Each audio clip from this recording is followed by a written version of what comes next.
Hey everyone, it's Hydro Pump here. Today, I will be showing you guys the 2012 September format Dark Roll deck. Now, this is the deck I played during this format. It's been almost 10 years, which is kind of hard for me to imagine. But this is my deck I played for a really long time. And this is probably the time where Dark Roll is just the best it's ever been. I think Dark World is kind of secretly the best deck in this format, despite what others probably think. Uh, Most people probably think Wind Up is the best deck. That was the deck to beat. It was probably the most explosive deck, just because of combos with Shockmaster, Shocklock, and all that. And then there was just like a bunch of other like decks that could compete and did pretty well uh, during this format. But I think Dark World just like this it had the ability to just take down those decks really easily. Uh, I think people just kind of got scared away from this deck just because it could brick, but any deck can pretty much brick, and then people just got kind of scared because like post sideboard sometimes it can get a little sketchy, but I think I solved that. I made the post sideboard like this work really well for me during this format. I never got a chance to go to any massive events like YCS's during this format, but I did go to a couple regionals, and then I just played a lot of locals during the time. I was only like 13, or 14 around there, so I didn't to get to travel too much or have a big budget, so I just kind of stuck with Dark World and played at locals and regionals and stuff. And I think I ended up I kept a record because I wasn't very good at the time, but this is kind of like my breakout deck for me at 10 years ago, and where I started actually doing pretty well. So I think I was like around 70 wins in matches, and then around like 5 losses or so. So I would pretty much top like every week at locals. Again, it's not really a big deal, but to me back then it was a big deal. So, anyways, enough rambling. I'm gonna show you guys the deck profile and then just talk about the deck. So, just jumping right into it. Some of these monsters are pretty staple starting off with, but 3 Grapha is your boss monster. Level 8, 3K beater. When he's discarded, he can pop a card on your opponent's side of the field. So you can pop a monster, a back row. Often going after back row just so you don't have to worry about like deep prisons or bottomless or anything like that. And then you can bring him back by just summoning a Dark World monster and balancing you to your hand. So it's pretty much always a +1 when you're summoning Grapha. So yeah, Grapha is just really good. I'll put it right here. And then we got 3 Snow. Snow is probably like my favorite monster in the deck aside from Grapha, just because Grapha is just like the boss monster, but Snow is the one that really gets things going. It can search for like all your Dark World cards, so it can search for dealings, it can search for gates, it can search for any of your monsters. So having like 3 like any searcher in your deck is pretty crazy. You can even search itself, which is just insane. Because if you have like a bunch of draw spells, dealings, drag downs, gates, whatever, you can just go snow for snow and then discard it snow for snow again. Just filtering through your deck and just seeing what you're gonna draw into. So yeah, 3 snow is a must. And we got 3 brow. Brow is also really good. I feel like you need 3 Grapha, 3 snow, 3 brow in like any Dark World build just because it's like your best monsters. Brow draws you a card when it's discarded. So yeah, that's pretty good. And it also has some other utilities in the deck as well. And then for like the other like more fringe Dark World monsters, it's probably like a ratio that people probably didn't play too much. But I played 1 Silva and then 2 Beige. A little weird. Usually people are just like one or the other. Like they play a couple Beige and then, or like no Silvas, or they just play like Silva Gold without Beige. I remember there was a build that topped around this time at a YCS. So it was just like all Silvas and Beige, or Silvas and Golds, and you didn't play like, any Beige. But I think they both serve a merit, and it gives you a little bit of balance. Beige is really good just because you can normal summon to get Grapha. You can just bounce Beige. So you can do a thing where you like if you have 2 Graphas in grave, you can special summon beige, bounce beige for Grapha, and then you can normal summon beige, bounce beige for Grapha, so you have 2 Graphas on the field, which is pretty threatening. Or, it's a rank 4 fodder, and it's just pretty easy to summon. And then Silva, I'd played one Silva, just it's kind of like a pseudo boss monster in my eyes, because sometimes, like, early games, for example, it can kind of be difficult to get Grapha in your grave, because you need to get Grapha in your grave, and then you need to summon a guy and balance it, so you need to find Grapha, and sometimes it can be kind of difficult to, so I elected to play one Silva at the time, just because it was kind of like a pseudo boss monster. You can just like go dealings, and then you have like a 23 beater on your field, and then you can also bounce, Silva the same way. And this also worked with the virus cards and all that. So yeah, Silva is just kind of like a pseudo boss monster. I really like to run. Obviously the downside is you can't normal summon it. So it's kind of awkward if you have multiples of these, and then you can't like summon you can't summon your Graphas because you don't have a way to discard this. Whereas beige, you can just normal summon it. So pretty much it just comes down to one's bigger than the other, and then this one's easier to get out. That's pretty much what it comes down to. But I feel like I really like this ratio, and it worked out for me pretty well. And then for non-Dark World monsters, we played 2 Tour Guide. Now Tour Guide was at 2 this format. It just got semi to 2 when it was at 3 before. And I feel like this is the best deck to play Tour Guide in, aside from maybe Windups, just because it can still make them mighty. But Tour Guide in this deck, like Tour Guide being at 2 is like, this is definitely like the best deck to play Tour Guide at 2 in, because other decks they would have to play like 2 Tour Guides and Sangan and maybe a Tour Bus, where before this is like they had 3 Tour Guides, so they can go Tour Guide for Tour Guide, and then like or they can go for Tour Guide for Sangan, and then later on they go Tour Guide for Tour Guide. But now with Tour Guide at 2, it makes it a little awkward. I mean, it's still definitely worth running, but they either go like Tour Guide for Sangan, and if they have a second Tour Guide, it's like, ooh, that's a little weird. Like I saw like some people would even play like Tour Bus, so you have 2 targets for Tour Guides. So it was Tour Bus was essentially like a Garnet pretty much, but people will just like, it's like you want to see Tour Guides, but if you see 2 of them, you're like, do I want to play 2 targets for it? Or anyways, this deck didn't have to worry about that at all, because Brow is a target for Tour Guide. So if I'm worried about like drag down, like if I don't want to see a second Tour Guide, I'll just get a second Tour Guide. But otherwise I'll just get Brow, which is just fine as well. It just kind of depends on the situation. You're not always getting Tour Guide or Brow off Tour Guide.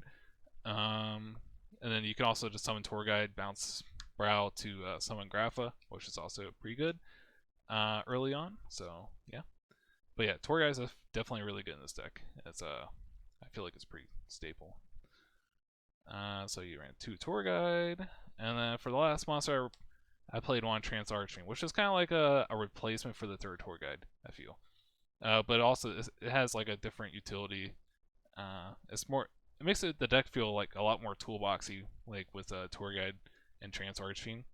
Trance Archfiend is kind of like a Dimensional Alchemist, where it dies, it gets back one of your dark monsters that's banished, and then you can also discard a Fiend with it.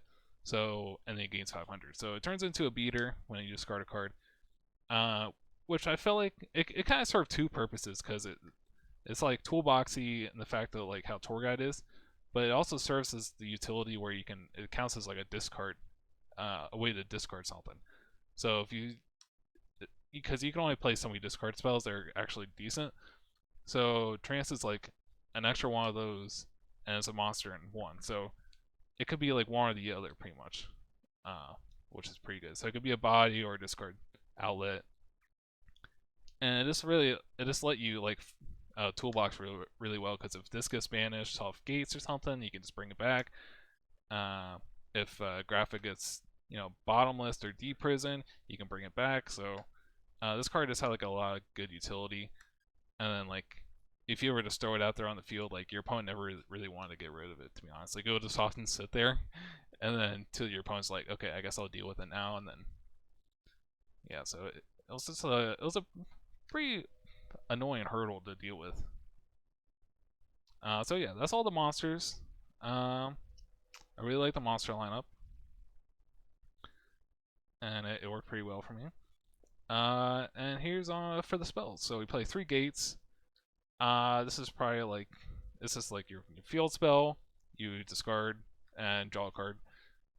So each turn this is in play. Like after you activate it, it's like a +1 every turn, and then it boosts your monsters by 300. It banishes your stuff for like Tour Guide and Trans Archfiend. So it does a lot for the deck, and it's definitely really important. Then you play 3 dealings. Dealings is really good because you can search it off snow, like gates. And it's just like another discard spell.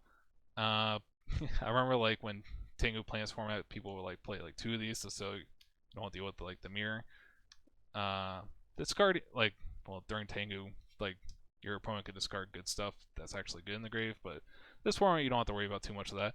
But anyways, yeah, three dealings is pretty standard.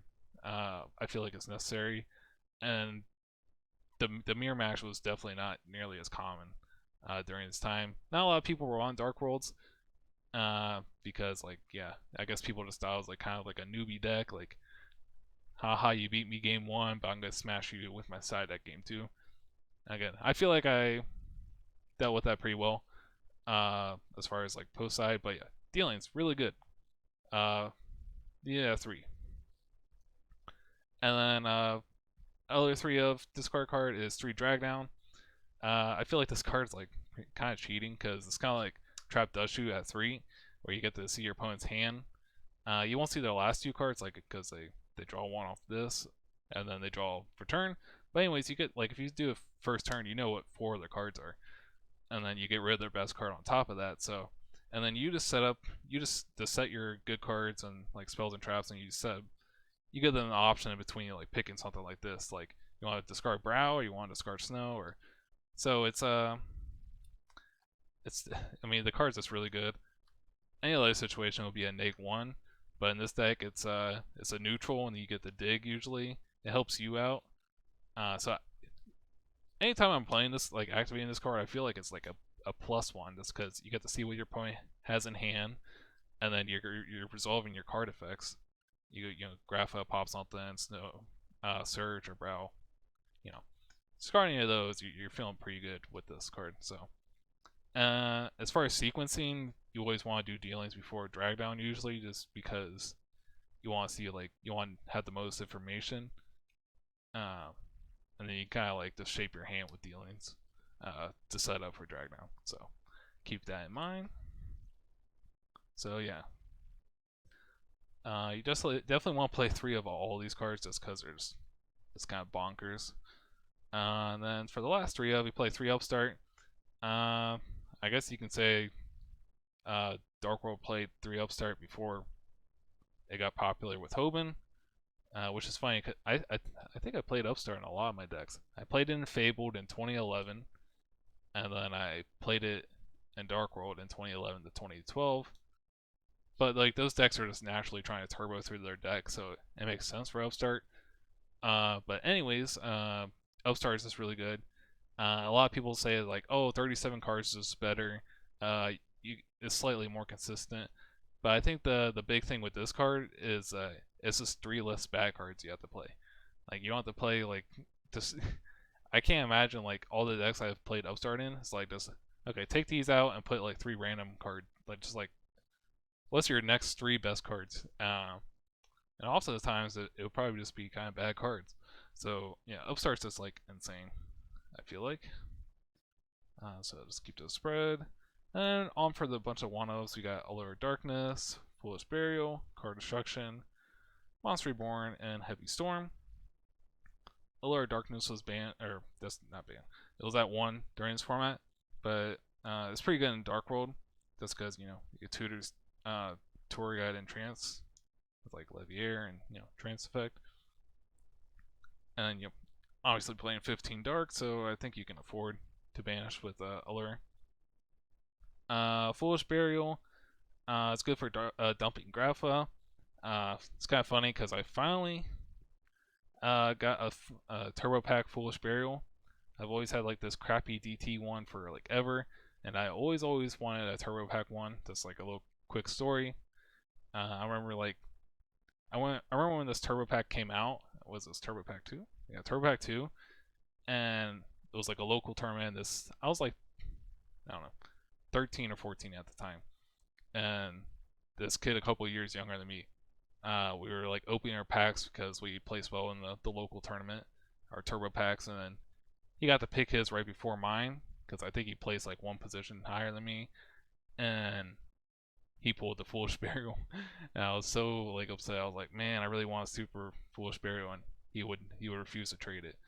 But anyways, like I don't know, 12 years later, I finally got a Foolish Burial. But yeah, really cool. And then card destruction. Uh, as you can imagine, this is like a god card in your deck. Like you're digging so much, you're bound to find this, and then like, if you discard like 2 or plus Dark World monsters, 2 or more, like you're just gonna go like plus plus plus, and then like on top of that, you're digging through more of your deck. So it's kind of like drag down where you get to like shape your hand, and then your opponent may lose some good cards, and then you're just like, yay, I'm discarding all my Dark World monsters. So I mean, you can have a hand of like 5 Dark Worlds, and you draw the card destruction, and then you know, you just win the game on the spot. So yeah, card destruction is just a bonkers card. It's just like anytime you draw, it's just like you just win. Reborn, good staple card. Um, it's good if you have like a like mid game where it's like, okay, I have like it's a good way to just like Reborn Snow, bounce it back, get Grappa. So Reborn's just like a +1, which is kind of funny. Like because like most decks this format is just like you Reborn something to like make a XYZ play. But this, you know, you can Reborn and get +1 Graph, and then you get a boss monster. So yeah. And then Heavy Storm is the last spell we play here. It's still legal in this format, pretty busted. And then you get to yeah, you just want to wipe your opponent's back row out. So yeah, Heavy Storm is Heavy Storm. So that's all the spells. And I played some traps. I played 3 Reckless Greed. Again, also before Hoban made it popular to play it, but Reckless Greed was really good in this deck just because you're drawing so much, so you're bound to see like multiples at some point. Reckless Greeds, but you like Reckless Greed is also really good in this deck just because like each turn gates on the field, like you're just it's kind of like you're just going +1, so you can afford to like lose your draw phase, and then just like gates like your new draw phase. So your Reckless Greeds are essentially free. There's no drawback to them. You're just drawing an extra card pretty much. So it's like a +1, and then gates is replacing the drawback from Reckless Greed. So I just remember like when playing this deck, like I would just, if I ever had like a subpar or mediocre hand by chance, and if I had like Reckless Greed, I would just like I would always like hold Reckless Greed till like the last second, like my opponent, because my opponent would just like try to beat me down. Like obviously I'm not doing anything, just like okay, I'm just gonna poke them down with like rabbits or something, like wind up rabbits or some beat stick. They usually take their time, and then I'll be holding one. If I draw a second one, I'll set them, and then flip them at the same time if you have 2 Reckless Greeds. But like I would just always hold the one as long as I could, just so I can get like try to get the most cards I could, and then it usually worked out for me. So yeah, Reckless Greeds is pretty busted in this deck. And then for like kind of blowout cards, I played 1 Deck Dev and 1 Epidemic Virus as text. These cards, they pretty much hit every deck across the board. A lot of decks, they're tutoring Tour Guide. They play Tour Guide. So like all those Tour Guide decks, they usually play like little monsters like windups, like all their entire deck is like destroyed by this card. So you activate deck dev against windups, they just lose. It's pretty good against Dino Rabbit because their best cards are tiny, like Rescue Rabbit and then Tour Guide. You know, you hit those, you win probably, just because they get they're just left with a bunch of normal monsters. And there's just like a bunch of other matchups where this is kind of like insane. You get to see their hand. Uh, Epidemic Virus is like it just kind of takes care of the other matchups, but the matchups where this is good, like a lot of decks they just play like a decent amount of traps during this format, like bottomless, deep prisons, torrentials. So this was really good. And then you also like you can hit the power spells. Like if you play against heroes, I'm pretty sure like they play like 20 or 30 spells, like hero beat. So yeah, you can just hit that deck and they lose. So yeah, these cards were just like pretty insane. 1-1 just to cover all the decks really. And then you get a good idea like what your opponent has with like drag downs. You get to see what they're playing like turn one. Like if you're going first, you're doing these cards. You got card destruction to see what they're playing. So it's not like random all the time when you're calling these. Like turn one, if you do pull it off, you get to see like what they're playing. So that's also a pretty good thing.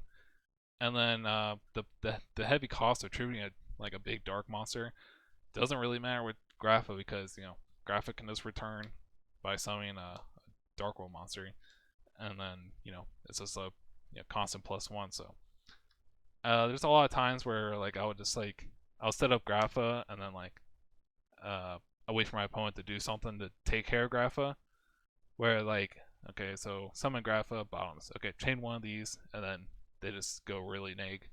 Or Grapha attack in the deep prison. Okay, chain deck dev.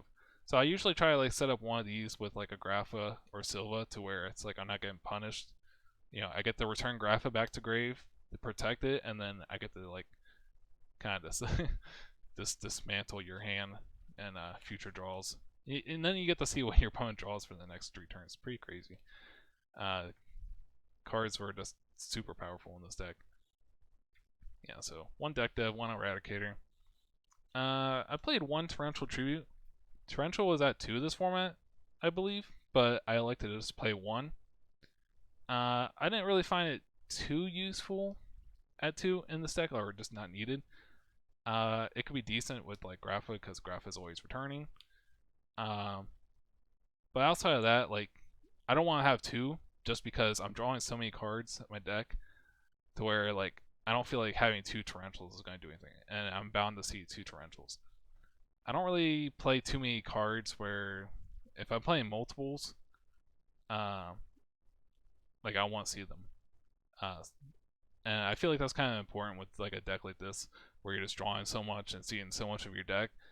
You don't want to play too many multiples of a card that you don't want to see in multiples. Like it's probably okay to play Torrential, 2 Torrential, and like windups because you have Zen mains that can pop. You can banish your rabbits and whatnot to dodge it.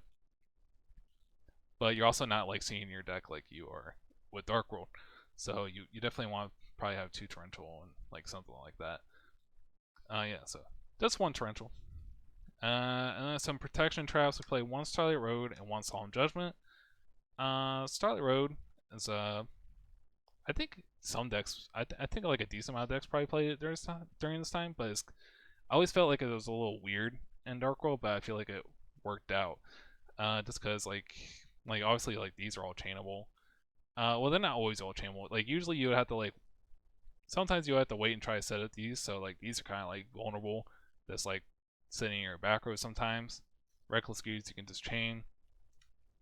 But then you also have the situation where you have drag down. So if you drag down and you have to set like I don't know some important spells just to resolve drag down, it'll be pretty awkward if you have to end on like your good spells set and then you get heavy stormed. So Starlight Road is really good there, and also just like kind of let you get really aggressive in this deck, to where you can just do bounce a couple times, get 2 Graphas, they have to deal with it, and you can just swing. You don't have to you don't have to worry about like Mirror Force. You don't have to worry about Dark Hole or Torrential. You can kind of just recklessly just summon a bunch of monsters. So otherwise you'd have to do stuff like summon Graphas one at a time, or summon one attack, summon one defense, swing, try to bait out Mirror Force or something. I don't really like that game plan. So like Starlight Road, I liked it. It was good protection. So not much more you can ask for. And then Solemn Judgment is that one this format. Obviously, just like a amazing card. I have a fond memory while I was playing against my friend and at locals, and I just set one to pass. It was a Solemn Judgment, and then he sets like 4 or 5 back row, and then my turn comes. I activate Heavy Storm, and then he activates Starlight Road, and I just Solemn Judgment, and then game's over. So yeah, Solemn Judgment is like it just says no, like any other format. So yeah, that's the main deck, and I'll come back to it in a little bit with some extra deck and side deck stuff. With the extra deck, you didn't really have to go into the extra deck too much in Dark Worlds, just aside from like an occasional like rank 8 or 4, and then then you have tour guide plays. So most of this is kind of adjusted towards tour guide. So play 2 Leviair. Leviair just lets you recur your stuff, because you have gates banishing your monsters every turn. Works with Allure too. Yeah, you have gates, so you banish Snow, and then you can bring back Snow, bounce with Grapha, and then you can discard Snow because you have a Fiend engraved from Leviair. So Leviair is like essentially like a Dark World monster for this deck. It just it's kind of like Trance Archfiend, to be honest. It's just like a quicker version of it. So yeah, Leviair is pretty nice. 2 Zen mains. Zen mains is pretty good. Again, you only have 2 tour guys, so you can usually only make like one of these. But the second one's just there just in case. Because it helps like post side. It's really good for taking care of like floodgates. Just for, like you can just like kill a Macrocosmos with Zen mains if you crash. So pretty good. Just taking care of those cards. It's good against if your opponent makes like a Logia or a Dolka, or it's pretty good against those cards pretty well. Anyways, yeah, so that means it's just a good card. You can wall with it. Like if you have nothing going, you just summon Tour Guide, sit on this for a couple turns, and hopefully by then you have something going. So that's usually what it's for. But yeah, I played 2 just cause. 1 Leviathan. This is like pretty much exclusively just for like a turn 1 play with gate and Snow, and then you have Tour Guide obviously. So you go turn 1, like if you don't have a way to like, you're trying to resolve gate, so you just make Leviathan with Tour Guide, detach, and then you activate gate, and then you have a way to discard your Dark World. Get your you just need a way to get like a dark in the grave for gates, or a monster in the grave. So, and like there's no other rank 3 that detaches and sends to the grave. So yeah, Leviathan's pretty good like turn 1 play just for that. Outside of that, it's just like a 25 beater, potentially 3k beater, so definitely a decent card. Now the rest of these are kind of just like utility rank 3s. We play Musa Rhythm, Tempo, and then for an Elysian we play Maestroke. Funny thing with these cards, like Musa Rhythm usually never got played, but Tempo is pretty good, and people played Maestroke at the time because it was kind of just like a staple. Pretty sure it was just like a Book of Moon. Yeah, so it was just like a good way to get rid of like big monsters, aside from Grapha, because Grapha has 18 defense, so this clashes even with the gates. So Maestroke wasn't a way to deal with Grapha. That's kind of like that's kind of what's funny to me. Like there was like really like no good XYZ monsters, like extra deck monsters that dealt with Grapha. A lot of there was just really no ideal way. But anyways, these all got boosted by gates, which is kind of funny. So like Tempo can potentially be like 3k, because it goes up the detach twice, 27, and gains 300. I don't think I ever summon moves of rhythm like ever, ever. Like I, it's in my extra deck as an option potentially, but for whatever reason, like if you need to have like a massive monster bigger than Grapha, or you can't get the Grapha or something, moves of rhythm goes up to 18, and then he can double his attack and damage calc, so it goes up to 36. So yeah, that's kind of neat. And then Maestroke is you don't really go into rank 4s that much in this deck, but it's an option. It's a fiend and it's a dark, so with gates, it kind of gets to that level of where you can use deck dev if you have to. It's kind of nig in a sense, but if you have all these cards somehow and you don't have Grapha, then it's an option. Yeah, I don't think I summon them too much. Just utility, that's all. And then you have Roach, same kind of thing, 2200 attack with gates. You can deck dev with it, so that's pretty good. And then if you happen to play against something like kind of fringe, like Chaos Dragons, then you can deal with that as well. Then you got Abyss Dweller, Cowboy, Cowboy for game, and then Dwellers. This I think Mermel is in this format, so yeah, it's pretty good against them.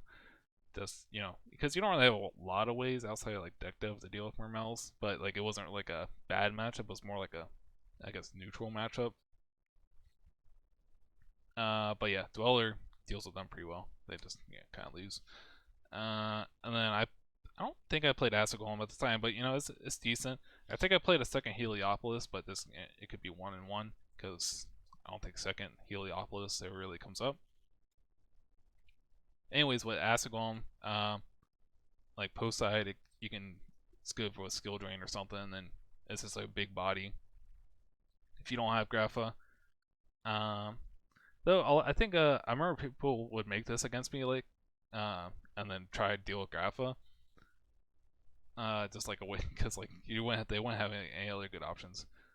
But I think usually this ended up just killing them, because of its effect where you can't special summon and then it starts burning you.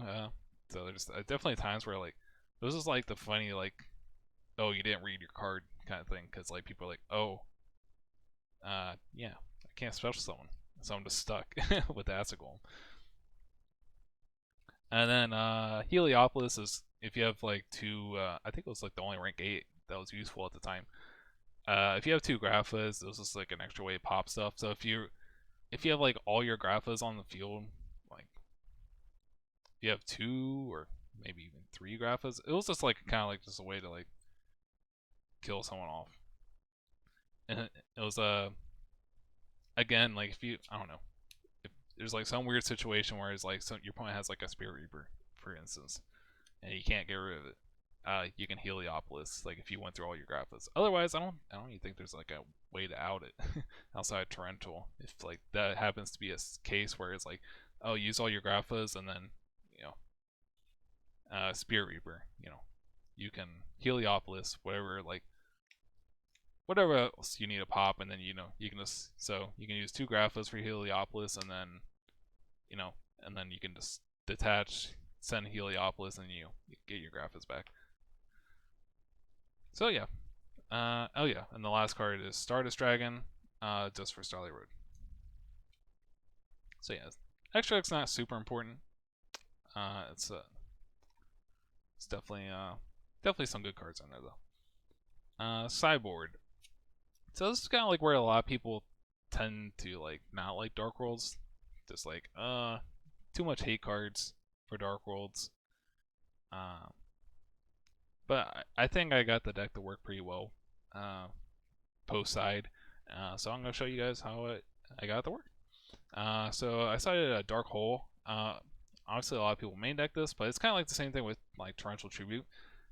Grapha, Grapha could do a lot of the pops and deal with like problematic monsters or back rows. So you don't really have to, you don't have to main deck Dark Hole or even MSTs, just because graphic and hit the generic stuff. But post side, like you want these just to deal with the problem cards. Like this is good for just dealing like a Logia, like off the rip. Like they just summon Rabbit turn 1 and you just okay Dark Hole, and then like follow up with MST on whatever back row hate they have, and then game usually falls apart for Dino Rabbit then because they don't have follow ups like they used to. Like they don't have 3 rabbits and then 3 tour guides. They have 2 and 2. So yeah, so it's kind of like the reason I don't main deck MST either, just because graphic and pop, whatever. But post side you definitely want these just to hit the problem cards. So yeah, MST is like definitely just busted post side. And just more MSTs is 2 Dust Tornado. So you would think this is probably like a lot, but it was also like a really good lineup post side because people would side like macros, deep fissures, and shadow mirrors. Like they would throw like the whole kitchen sink at me pretty much. But these cards were like always like deal with it. Like I remember the shout out to Patrick. He played windups a lot at the time. But Patrick got my locals. But I always had like the outs. Like he would have so much like back row hate, or just Dark World hate for me. But I would always have the back row hate, and there's like he would Shadow Mirror. Shadow Mirror doesn't do that much to this deck because you can still summon a Grapha. It's an inherent summon, so it doesn't matter. Like the main card you just want to hit is like Deep Fissure and Macro. But yeah, long way of just saying you just want like outs. And then so you just have the spread down there, and then probably the best card on my side is 3 Warlords, Rivalry Warlords.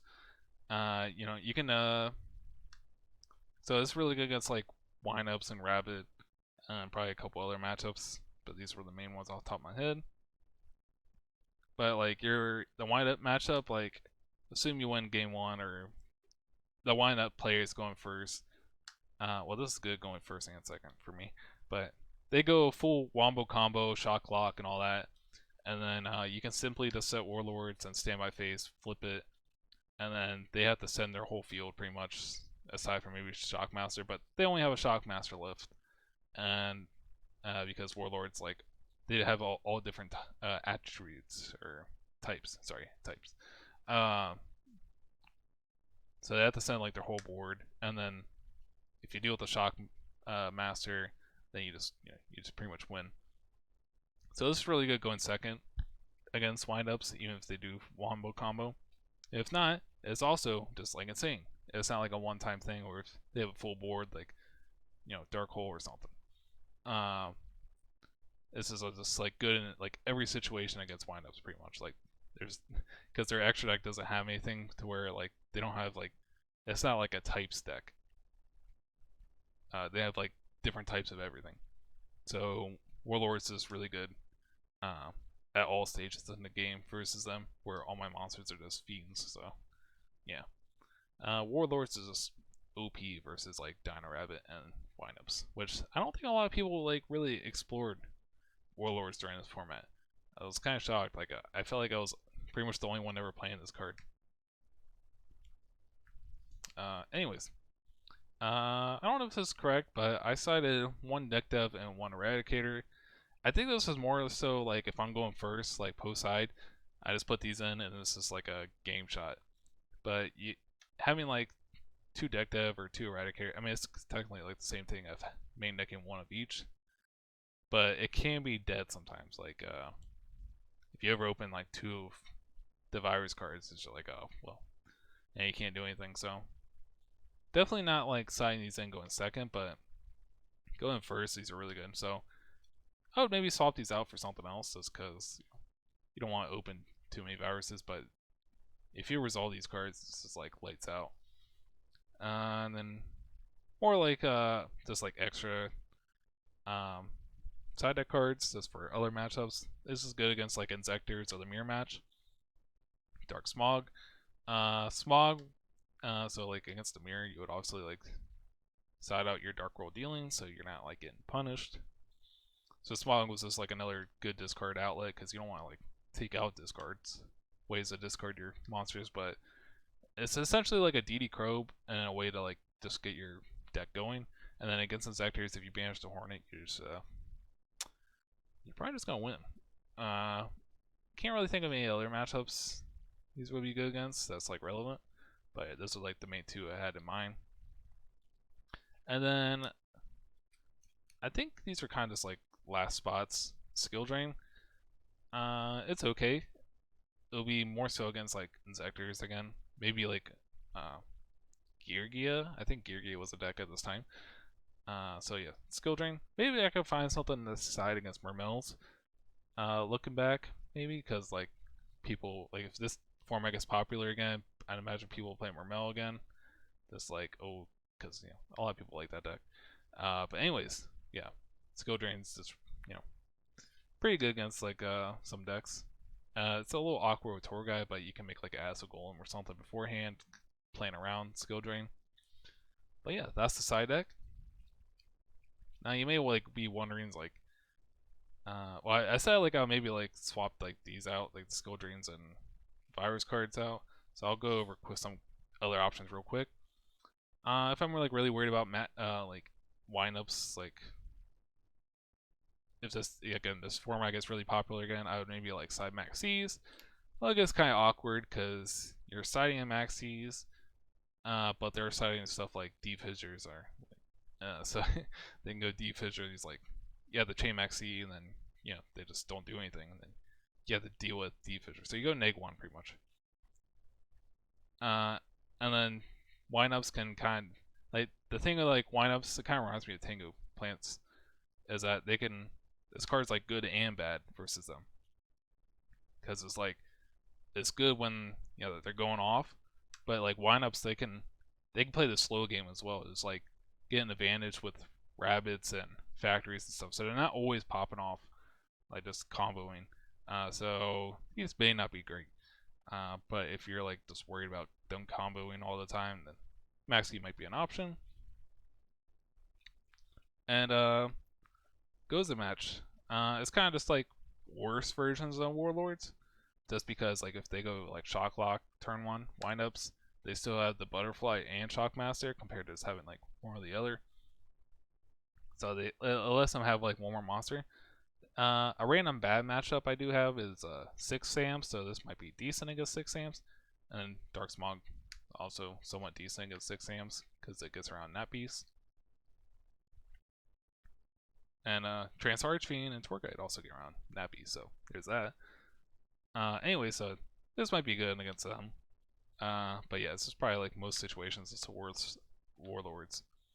And then like as a Dino Rabbit, I think they can put together like 2 fire monsters, like 2 Guaivas. They go into a Logia or Dolka, whereas Warlords they can't make anything because Logia and Dolka are dragons, not dinosaurs. But yeah, just like a quick, just showing like probably what I would side out going second, just because going first, like you're just kind of like just playing your normal deck for the most part. You might like you'll probably have these in. Aside like you probably side everything else out. You probably have Warlords. You might have these, just depending on the matchup. But I'm just gonna go over like what you would side out going second, just real quick. So, you'll probably side out like a Silva or a Beige. Silva is just you're not really gonna. If you're trying to deal with like hate cards, Silva's not gonna be doing a whole lot for you because it's kind of like a bigger Beige and a little bit harder. So you like the summon, so you like probably side out Silva, and then you can you side out Drag Downs because it's not very good going second. And then you can side out Foolish Barrel or Allure Darkness, and then because and then you can maybe side out the Virus cards depending on like the matchup, going second, and then Reckless Greed. So you have like just like right there, you have like a large amount of cards you can side out. Reckless Greed is not really too hot going second, especially if you're just trying to like eliminate back row, because you're not really turboing through your deck. You're just kind of like just trying to stop what your opponent has and then just make your deck function, which usually worked out pretty well. So Reckless Greed just didn't really help with that. Though you can argue that it digs through your deck, but if you if you're going, it's not really good having traps going second when you're knowing you're going second. So yeah, Reckless Greed is yeah. Then Drag Down again. It doesn't work too well under Deep Fissure Macro, so it'll just be a Nig 1 there probably. Actually, doesn't work under Macro at all if it's already face up, so there's that. And then your opponent probably sets their board up, so Drag Down's not very good. And then the virus cards, it's kind of like Reckless, where it requires setup, and if you, if you're resolving these going second, you probably already just won, because that assumes you have like Grapha on board and resolving and all that. So yeah, that's what I was kind of saying. Like these cards might be a little bit win more, like just siding them. I still like main decking 1-1 though. And then you got Allure and Foolish. Foolish isn't too great post side because you have to deal with the hate cards first, and then just like getting Graph in the grave's okay. You're definitely not like turboing into Graph in this deck. I feel it's just like Foolish is just like it just helps you out in a way, kind of like it. So Silva kind of just acts like Foolish Burial in a sense, just gets you a body. Anyways, in Allure Darkness, if you're siding out like a couple Dark World monsters, probably don't want to Allure just because you're kind of running low on monsters at that point. I think you would just be at 13 if you sided these out, so you're siding this out because you're taking those out, and then yeah, and then you don't want to banish like a Torghast off Allure or whatever. So you kind of just take slow things down overall, and just try to deal with what your opponent has. Like, deal with what's in front of you, and then you try to progress through your game. So you put the MSTs and Dust Tornadoes in and deal with their hate cards, and then you figure things out. Anyways, a long video, but I always like love this deck, and I always felt like I needed to explain it because like everyone's just like, oh man, the dude just sacks us all the time. Like, God, like people were like legit scared to play against me. Like I was a Dark World guy at my local, and people were just terrified or just like annoyed to play against me. Always, I guess just like a little quick thing again. I always like the decks that people didn't like, I guess, just because like they seem like they have like a really good game one, and then like if things fizzle after that for these kind of decks, like maybe Infernity or Dark World, some of my favorite decks. But always kind of like the challenge of trying to figure out how to make these decks function post side, and I always feel like I do like a decent job at like making that work out. So these degen decks are like I'm making them functioning, whereas other people are just kind of like, oh well, the deck just falls apart post side. Anyways, that was the presentation of my Dark World deck from September 2012 format, notably known as Wind Up format. But there was so many decks during that format, and it was really diverse. And I think it's probably gonna be like one of the more popular formats in the future, the next coming years, because retro plays is getting more and more popular with Yu-Gi-Oh. And I think it should be because it's so rewarding, and just playing these old formats and just remembering how the game used to be. And some formats like Edison format, for example, are just there's still a lot to develop. It's not like this is that, there's so I think this format might be kind of similar. It's probably a little bit more solved, but like the decks at the time were just really fun. You had the Dino Rabbit format where like Rabbit was at 3 and you had Zen Mighty at 3. This is kind of like the watered down version of that format where like things are a little bit more balanced, and then you actually get to play the game rather than just being locked out turn 1 all the time. So that's actually what opened the doors for Dark World, because they actually had quite a terrible wind up hand loop matchup, and then Dino Rabbit main decking 3 Macrocosmos, so this deck was not playable during that format. But this format, September, definitely playable, and I had a lot of fun playing it. But anyways, thank you for watching the video, and I'll see you guys next time.